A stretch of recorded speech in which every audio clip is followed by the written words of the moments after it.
주님께서 주신 생명을 누리고 계십니까?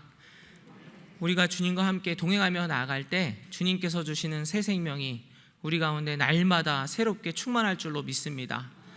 그 생명을 누림으로 승리하시는 저와 여러분들 되시기를 축원합니다. 저희들이 자주 쓰는 말 중에 영광이란 말이 있습니다. 이 영광이란 말을 언제 쓸까요? 누군가를 만났을 때 우리가 어떻게 인사합니까? 만나서 영광입니다, 이렇게 인사하기도 하고요. 그리고 어떤 큰 상을 받게 되면 저에게 이렇게 큰 상을 주시니 영광입니다, 이런 말을 하기도 합니다. 그래서 어떨 때 쓰냐면 기쁘고 내가 감당하기 힘들 만큼 큰 기쁨과 상을 받을 때, 그럴 때 영광입니다라는 말을 사용하곤 합니다. 그러면 영광이란 말, 이 영광이란 말의 진짜 뜻은 어떤 뜻일까요? 제가 국어사전을 찾아봤더니 빛나고 아름다움이란 뜻이더라고요. 영광이라는 게 빛나는 거죠. 그리고 아름다운 것이죠. 그런데 그냥 빛나고 아름다운 게 아니라 우리가 감당하지 못할 만큼 크게 빛나고 크게 아름다울 때, 그때 쓰는 말이 영광이라는 말입니다. 그리고 우리는 이 말을 하나님께 영광 올려드린다 라고 표현하면서 이 말을 사용하기도 합니다. 어떻게 사용합니까? 오직 하나님께 영광을, 이렇게 사용하기도 하고요. 그리고 이 뜻은 무엇입니까? 하나님만이 가장 빛나시고, 그리고 하나님만이 가장 아름다우시고, 하나님만이 경배받기에 합당하십니다 라는 말로 쓸 때 오직 하나님께 영광을, 이렇게 우리가 말을 합니다. 뿐만 아니라 우리의 삶의 목적도 무엇입니까? 우리의 삶의 목적도 우리가 알고 있는 것처럼 오직 하나님께 영광을 올려드리는 것이죠. 이렇게 우리가 하나님께 영광 올려드리는 삶을 살아야 되겠습니다. 그러면 어떻게 하나님께 영광 올려드릴 수 있을까요? 저희들 근현대사 역사를 보면 하나님께서 함께 하시고 하나님께서 영광 받으시는 것처럼 느껴졌을 때가 분명 있었던 것을 우리가 알 수 있습니다. 우리나라 역사를 살펴보면요, 특별히 근현대사 역사 보면 교회 부흥의 역사와 근현대사 발전의 역사가 같이 했던 것을 우리가 알고 있습니다. 선교사님들 선교하실 때 교회와 함께 무엇을 세우셨죠? 학교도 세우시고 병원도 세우시고 또 어려운 이웃들도 많이 도우셨습니다. 그리고 그와 함께 민주주의 정신도 함께 전해졌습니다. 일제치하에서 독립운동 또 누가 했습니까? 기독교인들이 독립운동을 하지 않았습니까? 주도적으로 참여했지요.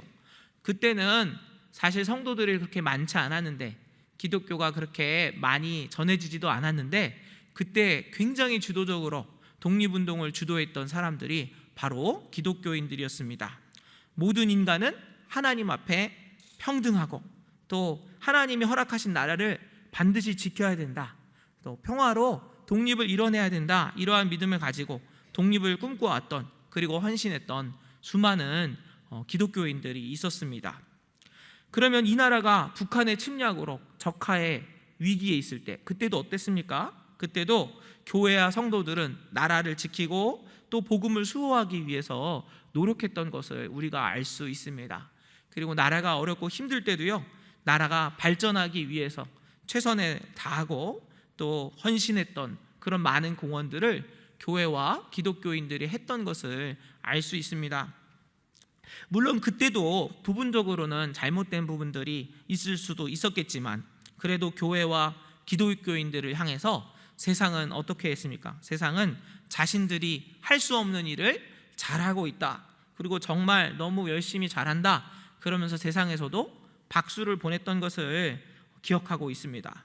그래서 전국 곳곳에 수많은 교회들이 세워지고요, 그리고 많은 어렵고 힘든 이웃들 교회에서 앞장서서 돕고, 또 어린아이들이 갈 데가 없을 때 많은 어린아이들을 또 교육하고 도왔던 일들, 이런 일들을 또 교회에서 했었습니다. 그때는 참, 정말 하나님과 교회의 영광이 있구나, 이렇게 느껴질 때가 있었던 것이죠. 그렇게 여겨졌던 것이죠. 그러나 지금은 어떻습니까? 과연 교회의 영광이 어디에 있는가 할 것처럼 많이 힘들어진 것들을 보게 됩니다. 세상의 어느 나라보다도 빨리 기독교가 많이 부흥하고 또 성도들은 많아졌지만, 그리고 여전히 또 보이지 않는 곳에서 또 보이는 곳에서 많은 사람들 돕고 또 헌신하고는 있지만, 그러나 세상은 더 이상 교회를 두려워하지도 않고 또 좋아하지도 않는 것처럼 보입니다. 오히려 비판의 소리를 할 때도 있지요. 물론 예수님께서 말씀하신 것처럼 사실 세상이 교회를 비판하는 것, 교회를 싫어하는 것은 이상한 일이 아닙니다. 당연히 세상의 권세와 사단의 권세는 교회를 미워하게 돼 있기 때문에 우리가 잘하든 못하든 세상은 우리를 미워할 수밖에 없죠. 그런데 만약에 우리가 정말 잘못해서 세상이 교회를 핍박하고 있다면 이것은 우리만 부끄러운 것이 아니라 어떻습니까? 저희들이 믿고 있는 하나님의 영광까지 추락시키는 것은 아닌지 그런 걱정을 하게 되지요. 그러면 우리가 되찾아야 할 교회의 영광은 무엇이겠습니까? 그리고 그 영광을 어떻게 회복할 수 있겠습니까? 오늘 에베소서의 말씀을 통해서 진정한 교회의 영광이 무엇인지, 그리고 그 영광을 어떻게 회복해야 하는지에 대해서 하나님께서 저와 여러분에게 말씀하시는 시간이 되기를 원합니다. 먼저 저희들은 모든 영광과 모든 권세가 또 모든 나라 또 모든 족속의 주권자가 하나님이시라는 것을 잊지 말아야 합니다. 세상이 교회를 욕하고 또 저희들 자신의 모습이 연약해 보일 때 저희들은 좌절하게 됩니다. 그러나 그럼에도 기억해야 될 것은, 분명히 알아야 될 것은, 저희들을 믿는 하나님, 저희들을 믿는 하나님께서는 언제나 온 우주 만물의 창조주가 되시고 언제나 모든 주권의 하나님이 되시고 언제나 영광의 주가 되신다는 것을 기억해야 합니다. 교회를 넘어뜨리기 위해서 사단은 교회가 무엇이 대단하냐, 하나님이 어디 있냐, 하나님의 능력이 어디 있냐, 이렇게 거짓말하죠. 그러나 이러한 거짓말에 저희들이 속아서는 안 됩니다. 성도 여러분, 하나님께서는 온 우주의 하나님이십니다. 충만히 역사하시는 하나님이십니다. 나의 삶에 어려움이 찾아온다고 해서, 또 이 나라에 세워진 교회들이 부흥이 잠시 주춤해졌다고 해서, 그렇다고 해서 하나님까지 정체되지는 않으신다는 것을 우리는 분명히 알아야 됩니다. 하나님께서는요, 지금도 온 세계 가운데 하나님의 교회를 세우고 계십니다. 그리고 하나님의 뜻은 하늘에서 온전히 이루어졌고요, 또 그 하늘의 뜻이 이 땅에서도 이루어지고 계십니다. 그리고 하나님께서는 결국에는 하나님의 모든 뜻을 이 땅 가운데 이루시고 하나님께서는 홀로 영광 받게 되실 것입니다. 이것을 믿으십니까? 저희들이 이것을 분명히 믿어야 됩니다. 아무리 저희들이 힘들고 어렵고 또 모든 상황들이 답답해 보일지라도 하나님께서는 영광의 하나님이시고 하나님께서는 모든 것들을 주관하시고 승리하시는 하나님이 되신다, 하나님의 능력은 풍성하다는 사실, 그것을 잊지 마시는 저와 여러분들 되시기를 축원합니다. 그리고 놀라운 것은요, 그 하나님께서는 저희들에게 능력을 주시는 하나님이 되신다는 것입니다. 하나님의 영광과 하나님의 능력의 풍성하심을 저희들에게 부어주시는 하나님이 되십니다. 저희들은 지칠 때가 있죠. 그러나 하나님께서는 지칠 때가 있으시겠습니까? 하나님은 지치지 않으십니다. 그리고 너무 힘들고 어려워서 하나님 저를 도와주세요, 하나님 저에게 힘을 주세요 라고 기도하는 사람들에게 오늘도 새 힘을 주시는 하나님이 되십니다. 이사야서 40장 28절 29절 말씀은 다음과 같이 기록하고 있습니다. 너는 알지 못하였느냐, 듣지 못하였느냐, 영원하신 하나님 여호와 땅끝까지 창조하신 이는 피곤하지 않으시며 곤비하지 않으시며 명철이 한이 없으시며 피곤한 자에게는 능력을 주시며 무능한 자에게는 힘을 더하시나니. 성도 여러분, 힘이 필요하십니까? 피곤하십니까? 지혜가 필요하십니까? 능력이 필요하십니까? 저희들의 하나님께 간절히 기도하시기를 바랍니다. 하나님을 바라보고 하나님께 간구하며 나갈 때, 하나님 저를 도와주세요, 저와 함께 해주세요 라고 기도하며 나갈 때에 하나님께서는 하나님을 의지하며 기다리는 그런 사람들, 그 사람들에게 힘을 주시는 능력의 구주가 되십니다. 어렵고 힘들 때 영광의 하나님의 충만하심과 하나님의 능력을 분명히 믿고 의지하시는 저와 여러분 되시기를 축원합니다. 그러면 이렇게 저희들에게 하나님이 힘을 주십니다. 하나님의 영광의 광채를 더하십니다. 그런데 그 영광의 통로가 무엇일까요? 그 영광의 통로에 대해서 저희들이 세 가지로 살펴보려고 합니다. 첫 번째 통로는요, 우리 안에 거하시는 성령님, 그 거하시는 성령님이 하나님의 영광의 통로가 되십니다. 하나님께서 우리에게 허락하신 보혜사 성령님께서 하나님의 영광의 통로가 되시는 겁니다. 우리가 성령으로 충만할 때 성령님께서는요, 저와 여러분의 속사람을 강건하게 하시겠다고 오늘 말씀을 통해 말씀하고 계십니다. 예전에 비해서 우리나라 사람들의 체격이 많이 커졌죠. 한 연구기관에서 1914년, 그러니까 한 100년 전이죠, 1914년부터 2014년까지 100년 동안 세계 각국의 사람들의 키가 얼마나 컸는지를 조사를 했습니다. 그런데 우리나라 남성의 키가요, 평균 159.8이었답니다. 100년 전에 159.8, 한 160cm였는데 지금은 175cm로 15cm가 늘었답니다. 15cm나. 전 세계 신장 증가 순위에서 3위에 해당한답니다. 3위. 제가 이걸 보면서 너무 아깝더라고요. 제가 지금 제 키가 170이 약간 안 되는데 100년 전에는 제가 큰 키였는데 예, 지금은 평균보다 못하더라고요. 그래서 좀 아깝던데. 네. 근데 하여튼 그렇습니다. 그렇게 남자들의 키가 많이 컸습니다. 그런데 여자들의 키는 어떨까? 살펴보니까 여성들은요 142cm였답니다. 100년 전에 142cm. 그런데 지금은 162cm로 20cm가 컸답니다. 신장 증가 순위가 여성들은 전 세계 1위래요. 역시 우리나라는 남성보다 여성이 더 센 것 같습니다.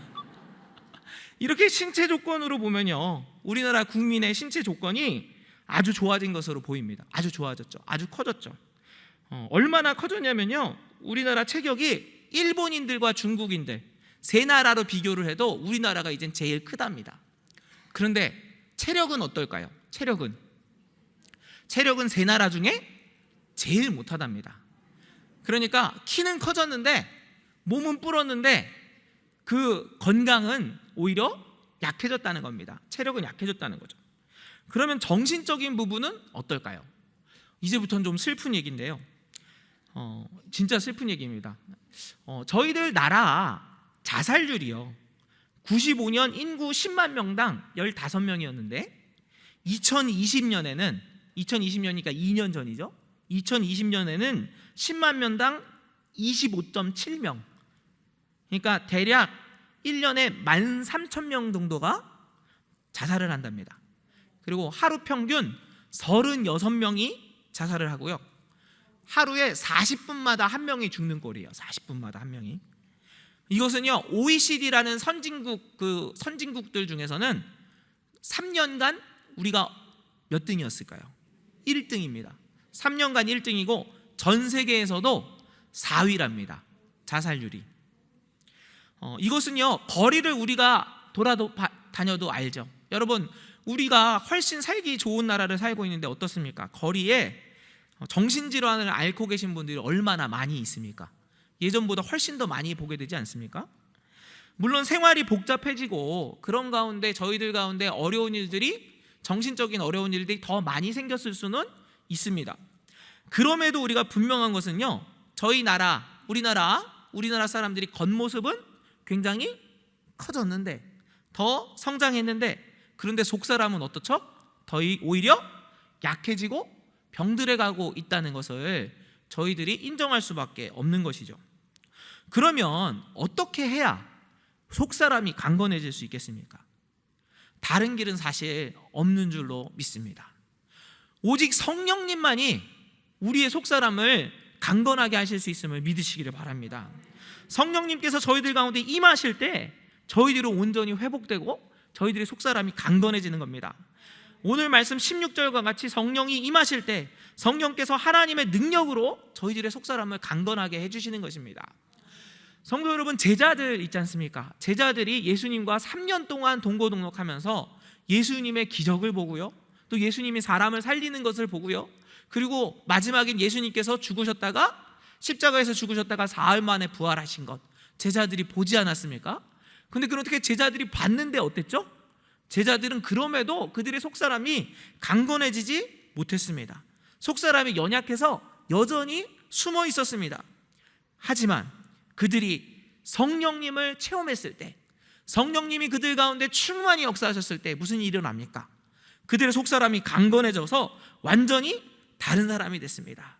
예수 그리스도의 복음을 담대히 전했고 영광의 하나님이 주시는 능력으로 주님께서 행하신 기적들을 그들이 행하기 시작했습니다. 성도 여러분, 제자들이요, 저희들하고 똑같은 사람들이었습니다. 어쩌면 저희들보다 더 연약한 사람들이었는지도 모릅니다. 저희들보다 교육도 더 받지 못했었습니다. 그런데 그들이 성령님을 깊이 체험했을 때 하나님께서 그들 가운데 놀라운 능력을 주시고 또 속사람을 강건하게 하시고 하나님의 일을 감당하게 하셨다는 것, 그것을 기억하시는 저와 여러분들 되시기를 축원합니다. 그래서 저희들도 함께 기도했으면 좋겠습니다. 하나님, 저의 속사람을 성령님으로 강건하게 하여 주옵소서. 주님의 성령으로 충만하게 해 주옵소서. 그래서 깨어서 주님의 복음을 전하는 주님의 제자들 되게 해 주옵소서. 기도하시는 저와 여러분 되시기를 축원합니다. 하나님의 영광의 두 번째 통로는 예수 그리스도를 향한 믿음, 예수님이 내 안에 계시다는 믿음, 그것이 바로 하나님의 영광의 두 번째 통로입니다. 예수 그리스도께서는요, 저희 가운데 함께 하시고 또 저희를 구하시고 저희에게 영생을 주시기 위해서 하늘의 보좌를 버리고 이 땅에 오셨습니다. 그리고 믿는 자들의 심령 안에 성령님으로 지금도 임재해 주셔서 함께하고 계시는 줄로 믿으시기를 바랍니다. 저희들이 해야 될 싸움은요, 그래서 사실은 믿음의 싸움입니다. 믿음의 싸움. 이 믿음의 싸움이 무엇입니까? 주님이 나와 함께 하신다. 예수님이 나를 지키신다. 예수님은 나의 능력이 되신다. 이것을 계속해서 믿는 싸움을 하는 것, 그것이 바로 저희들이 감당해야 될 싸움인 것입니다. 저희들 하나님을 믿고 하나님을 의지하며 나아가려고 할 때 세상에서 저희들 그래 예수님 잘 믿어라, 그 예수님이랑 함께해라, 그렇게 세상에서 도와줄까요? 그렇지 않습니다. 저희들이 예수님을 믿고자 하면 세상은 오히려 저희들을 넘어뜨리려고 하고 저희들 가운데 오히려 많은 유혹들이 찾아오고 어려움들이 찾아올 수 있습니다. 그때에 우리는 우리의 마음의 보좌를 주님께 올려드려야 됩니다. 주님, 제가 어려운 일이 있습니다. 제가 고통이 있습니다. 세상의 유혹이 저를 찾아옵니다. 마귀가 역사하네요. 그러나 주님께서 나와 함께 하심을 믿습니다. 예수님이 나의 구주가 되심을 믿습니다. 예수님께서 함께 하시면 승리할 수 있습니다. 예수님이 함께 하시면 다시 일어설 수 있습니다. 이렇게 믿음으로 고백하며 저희들의 마음의 보좌를 계속해서 주님께 올려드려야 합니다. 저희들이 이렇게 믿음으로 고백할 때 무슨 일이 생길까요? 성도 여러분, 믿음으로 예수님을 구주로 고백하는 사람들, 그 사람들을 하나님께서 선택하시고 하나님께서 하나님의 자녀들로 삼으십니다. 성도 여러분, 예수 그리스도를 믿는 저희들은 하나님께서 선택하신 사람들이라는 것 기억하시기를 바랍니다. 세상에서는 선택받는 것이 굉장히 중요하죠. 선택을 받으면 중요한 사람이고 선택을 받지 못하면 중요하지 못한 부족한 사람들로 여겨집니다. 선택받지 못하면 세상에 많은 프로그램들이 그렇지 않습니까? 노래를 불러도 선택받지 못하면 그 사람은 못하는 겁니다. 그리고 또 무엇인가를 해도 다른 사람들이 선택해주지 않으면 그 사람들은 못한 것처럼 여겨집니다. 그런데 성도 여러분, 예수 그리스도를 믿는 사람들은 사람이 아니라 하나님의 선택을 받은 사람이라는 것을 기억하시기를 바랍니다. 세상에서 선택받지 못한다고 좌절하지 마시기를 바랍니다. 왜요? 하나님께서 저와 여러분을 이미 선택하셨기 때문입니다. 무엇으로 선택하셨습니까? 바로 하나님의 자녀들로 선택하셨습니다. 그리고 하나님께서 그 자녀들을 끝까지 책임지시고 사랑하겠다고 말씀해 주십니다. 성도 여러분, 온 우주를 다스리는 왕 중의 왕이신 하나님께서 저와 여러분을 선택하셨습니다. 자녀로 선택하셨습니다. 이것보다 큰 영광이 어디 있겠습니까? 저희들 모두가 예수 그리스도를 구주로 믿음으로 하나님의 선택받고 하나님의 영광에 참여하게 되시기를 축원합니다. 하나님의 영광의 세 번째 통로는요, 바로 예수 그리스도의 사랑입니다. 저희들이 믿음으로 예수 그리스도께서 저희 안에 계심을 고백할 때, 예수님과 하루하루 동행할 때 저희들은 예수님의 사랑으로 충만하게 됩니다. 예수님의 사랑이 얼마나 큰지 깨닫게 되고, 또 예수님의 사랑이 저희들의 심령 안에 점점 뿌리내리게 됩니다. 그리고 터가 굳어져 가게 됩니다.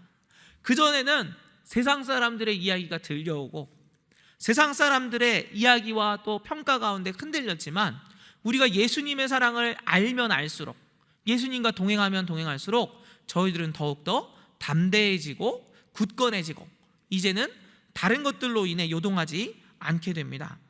성도 여러분, 하나님의 가장 큰 영광은 바로 예수 그리스도의 사랑인 줄로 믿으시기를 바랍니다. 저희들을 사랑하셔서 저희들과 같은 모습이 되셨습니다. 저희들의 죄를 사하시기 위해서 십자가에서 죽으셨습니다. 그리고 저희들에게 영원한 생명을 주시기 위해서 다시 부활하셨습니다. 이것이 바로 예수님의 사랑인 것입니다. 하나님 영광의 핵심, 하나님 영광의 가장 빛나는 부분은 바로 예수 그리스도께서 저와 여러분을 생명을 다해서 사랑하신다는 사실입니다. 이 사랑 외에는 저희들 마음을 채울 수 있는 것이 없습니다. 저희들 마음 가운데 여러 가지 많은 것들로 채워보려고 하지만 예수 그리스도의 사랑 외에는 저희들 마음에 있는 구멍을 채울 수가 없는 것이죠. 참사랑은 어디에라는 작은 책이 있습니다. IVP에서 나온 책인데 작은 책이고 내용도 길지 않은데 참 내용이 좋아서 참고하게 되었습니다. 이 책에서 저자는 이 세상의 사랑을 세 가지로 분류하고 있는데요. 첫 번째는 만약의 사랑입니다. 만약의 사랑. 만약의 사랑은 뭐냐면, 만약에 네가 이렇게 해주면 사랑할 거야, 이런 겁니다. 만약에 당신이 이렇게 해주면 사랑하겠어요. 어떤 겁니까? 당신이 성공하면 사랑하겠어요. 값비싼 선물을 주면 사랑하겠어요. 이런 사랑입니다. 성도 여러분, 이런 사랑을 사랑이라고 할 수 있을까요? 이러한 사랑의 동기는 매우 이기적이고요. 사실은 사랑이라는 이름으로 대가를 얻는 것을 그 목적으로 합니다. 성도 여러분, 이런 사랑으로 남녀가 사랑하게 되고, 진짜 사랑이라고 할 수 있는지 모르겠지만, 그것이 만약에 그런 관계가 계속돼서 결혼하게 된다면 그 과정이 얼마나 많이 깨어지겠습니까? 만약의 사랑.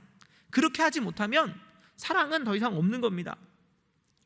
두 번째 사랑은 때문에 사랑입니다. 때문에. 뭡니까? 때문에는 어떤 사람의 됨됨이나 소유나 행위 때문에 사랑하는 겁니다. 앞에 거랑 약간 비슷한데 조금 달라요. 뭐냐면 이런 겁니다. 당신이 아름답기 때문에 사랑합니다. 당신이 나에게 이렇게 친절하기 때문에 사랑합니다. 이런 사랑입니다. 이 사랑은 만약의 사랑보다는 좀 나은 것 같아요. 그리고 실제적으로는 이런 사랑이 많은 것 같습니다. 그런데 이 사랑은 어떻습니까? 이 사랑도 역시 조건이 깨어지면 사랑도 같이 깨어지는 사랑입니다. 또한 어떤 조건이 다른 사람이 나보다 그 조건이 더 좋은 사람이 나타나면 어떻습니까? 어떤 사람이 나를 사랑하는데 잘생겨서 사랑했어요. 아니면은 똑똑해서 사랑했어요. 그런데 옆에 더 잘생긴 사람, 더 예쁜 사람, 더 키 큰 사람, 그런 사람을 사랑하게 된다면, 그런 사람이 있다면 얼마나 불안해지겠습니까? 그래서 이런 때문에 하는 사랑은요, 사랑받는 사람도 불안합니다. 왜요? 다른 사람이 나타나면 어떡할까? 그리고 이런 사랑하는 사람도 답답하기는 마찬가지입니다. 어떻습니까? 더 나은 사람을 보면은 비교하면서, 야, 내가 저 사람을 사랑한 걸까? 이렇게 되는 것이죠. 이런 사랑도 진짜 사랑이라고 보기는 어려울 것입니다. 그럼 세 번째 사랑은 무엇입니까? 세 번째는 그럼에도 불구하고 사랑입니다. 그럼에도 불구하고. 여기에는 어떤 조건도 없고 어떤 매력을 가진 사람을 사랑하는 것도 아닙니다. 이 사랑은 어떤 사랑입니까? 세상에서 그 사람이 가장 추하고 불행하고 천한 사람이라 할지라도 그럼에도 불구하고 사랑하는 것입니다. 다른 사람들은 그 사람을 전혀 무가치하게 여기는데도 그 사람의 있는 그대로를 조건 없이 사랑하는 사랑이 이 사랑입니다. 이런 사랑이야말로 진짜 사랑이라고 할 수 있겠죠. 그래서 많은 사람들이 이런 사랑을 찾기 원하겠습니까? 안 원하겠습니까? 원하죠. 이런 사람 만나기 원합니다. 그런데 문제는 무엇입니까? 이런 사람이 있을까요? 없을까요? 이 세상에는요, 그 어느 누구도 그럼에도 불구하고 사랑을 충분히 할 수 있는 사람은 없습니다. 어느 정도는, 얼마 동안은 이런 사랑을 흉내는 낼 수 있을지 몰라도, 그리고 어느 정도는 내가 그랬다고 생각할 수 있을런지는 몰라도 어떻습니까? 그리고 100번 양보를 해서 정말 지고지순한 사랑으로 살아생전에는 끝까지 사랑한다고 하더라도 영원히, 그럼에도 불구하고 내가 힘들어지고 약해지고 연약해지고 그럼에도 불구하고 나를 영원히 사랑해 줄 수 있는 사람은 이 세상에는 없는 것입니다. 그러면 그럼에도 불구하고 저와 여러분을 끝까지 사랑할 수 있는 분은 누구십니까? 바로 예수님 뿐이십니다. 오직 십자가에서 저희들이 죄인임에도 불구하고 예수님을 사랑한다고 하고 예수님을 쫓는다고 하고 예수님과 어디라도 함께 하겠습니다 라고 말했던 제자들 다 도망가고, 예수님 왕으로 모시겠습니다 라고 고백하면서 이제는 돌을 던지는 사람들, 그런 사람들임에도 불구하고 그들을 사랑하시고 그들을 끝까지 용서하시고 그들을 위해서 죽임을 당하신 분,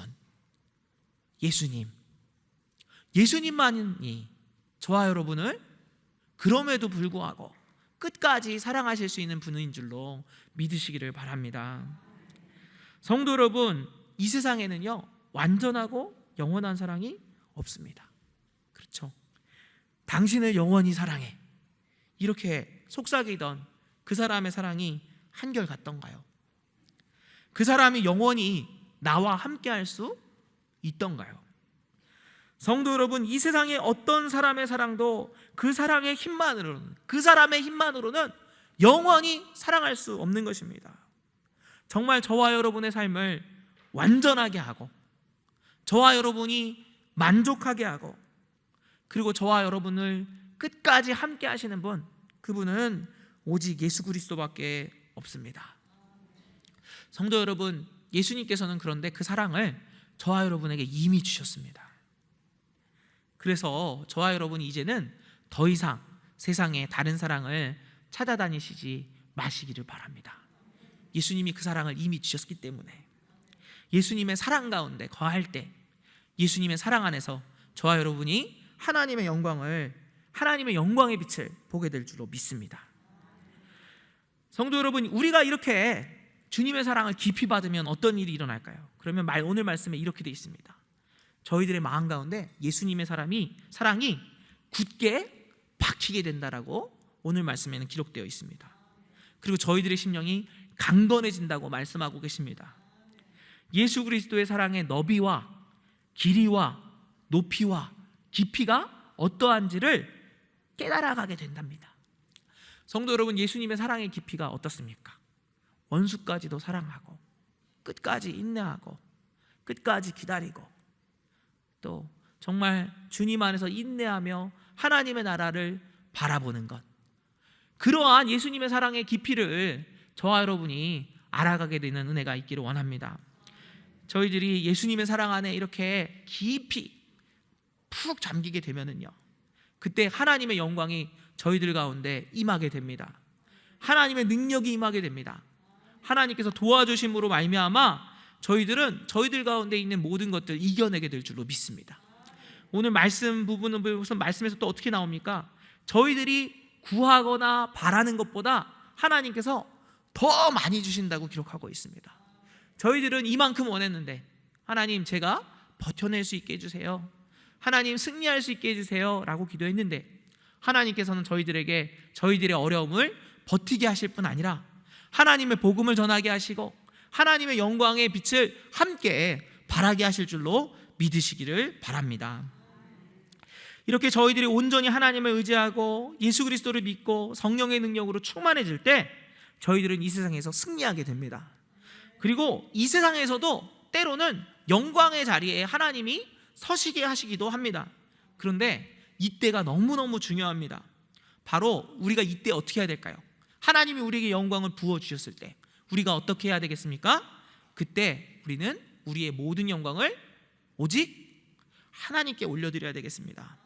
21절 말씀, 오늘 본문 21절 말씀 다 함께 봉독하겠습니다.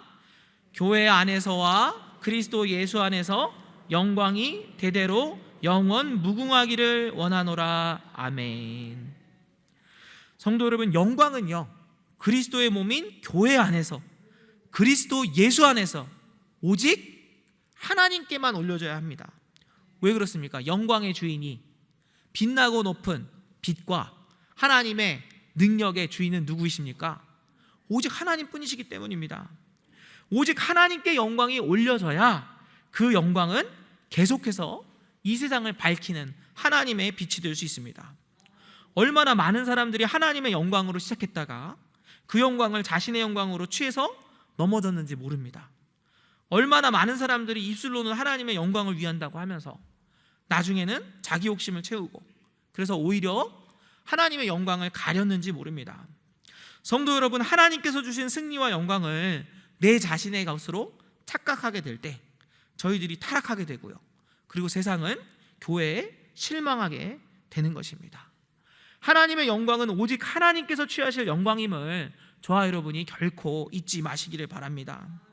저희들에게 하나님이 승리를 주실 때, 영광을 주실 때, 하나님께서 복을 주실 그때에 하나님께 모든 것들 하나님 저에게 주시니 감사합니다 올려드리시는 저와 여러분들 되시기를 축원합니다. 그리고 저와 여러분에게 주시는 하나님의 영광, 그 영광을 통해서 하나님의 빛을 발하고 또 많은 어려운 이웃들을 주님께로 돌아오게 하는 저와 여러분 되시기를 축원합니다. 성도 여러분, 교회의 영광이 어디로 갔냐고 묻는 이 시대에 영광의 능력이 되신 하나님을 의지하심으로, 저희들의 속사람을 강건하게 하시는 성령님의 충만함으로 저희와 함께 하시며 지키시며 또 저희를 끝까지 사랑하시는 그리스도의 사랑을 깊이 알아가고 순종함으로 하나님께 영광 올리시는 저와 여러분 되시기를 축원합니다. 기도하겠습니다. 사랑의 하나님, 오직 하나님께 영광 올리는 삶을 살기 원합니다. 성령 하나님 충만히 임재하셔서 저희의 속사람이 강건하게 하시고 예수님의 사랑을 믿고 의지함으로 하나님께 영광 올리는 주님의 자녀들 되게 하옵소서. 모든 말씀 우리 구주 예수 그리스도의 이름으로 기도합니다. 아멘.